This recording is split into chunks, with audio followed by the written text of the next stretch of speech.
O conselleiro de Cultura, Educación e Ordenación Universitaria, Román Rodríguez, participou hoxe na ofrenda floral organizada no cemiterio de Boisaca pola Fundación Valle Inclán co gallo do 81 aniversario do pasamento de don Ramón María del Valle Inclán. Compre tamén lembrar a figura de Isaac Díaz Pardo, cuso falecemento se cumpren hoxe 5 anos.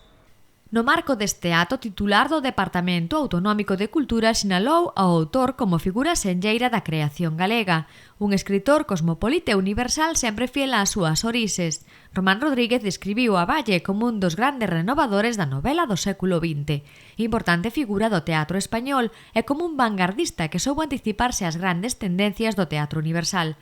Así mesmo recordou que o pasado ano supuso un salto de calidade no achegamento de Valle á cidadanía, coa ampla programación organizada dende o Goberno galego, en colaboración coas principais entidades e organismos vinculados á figura deste autor, para conmemorar o 150 aniversario do escritor.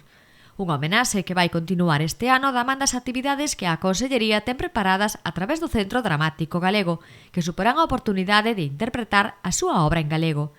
No ato participaron, entre outras autoridades, o secretario xeral de Cultura Anxo Lorenzo e o vicepresidente da Fundación José Juan Durán.